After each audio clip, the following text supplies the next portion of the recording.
মুখ চুখ কান্নাকাটি করে একদম মেকআপ তুলে ফেলেছো।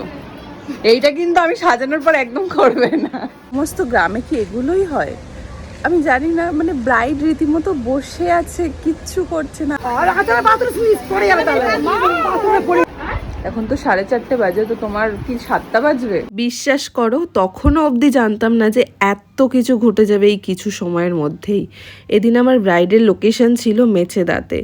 এই ব্রাইডের রিসেপশন মেকআপটা আমি অলরেডি তোমাদের সাথে শেয়ার করেছি, আমার বড় একটা ভিডিও করা আছে সেটা নিয়ে। তোমরা যারা এখন অবধি দেখোনি তারা প্লিজ চেক আউট করে যাওয়ার পরপরই আমাকে টাইট একটা হাক করে, খুব ভালো লাগে আমার এটা। কিন্তু এই ভালো লাগাটা বেশিক্ষণ স্টে করছিল না, তার কারণ আমি যাওয়ার পরপর একটার পর একটা রিচুয়ালস দেখি আর ওকে দেখি ভীষণ কান্না করতে প্রত্যেকটা জিনিসে।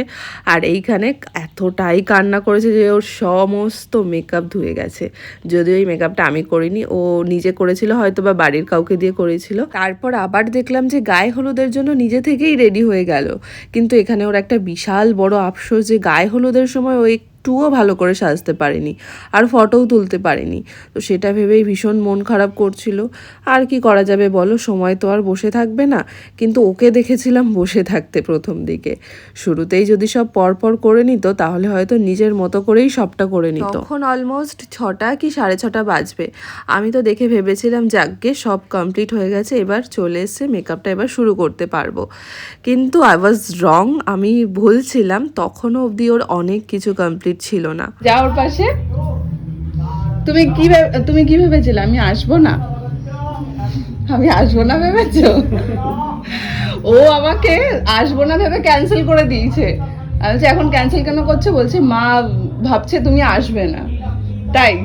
হ্যাঁ, ঠিকই তাই শুনেছো। ও আমাকে বুকিং করার প্রায় 6-7 দিনের মাথায় আবার ক্যান্সেল করেছিল।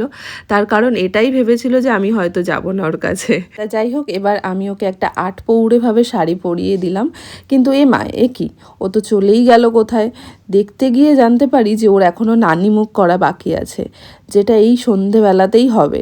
জানি না কেন আমি যে কবার মেচেদা বা পাঁশকুড়ার এর আশেপাশে গেছি প্রত্যেকটা ব্রাইডের এমন সন্ধেবেলাতেই নান্নিমুখ হতে দেখেছি। আমি সত্যিই বুঝতে পারি না যে এটাই কি আসল সময়, নাকি সব কিছু করতে গিয়ে দেরি হয়ে যায় বলে ব্রাইডরা এই সময়তেই নানিমুখ করে। যারা পাঁশকুড়া বা মেদিনীপুরের দিকে থাকো তারা একটু আমাকে জানিও যে কি আসলে হয়। জানো তো, এটা ভীষণ ভুল কথা যে বিয়ের দিনে সবারই লেট হয়ে যায় রিচুয়ালসের জন্য। কিছু মানুষ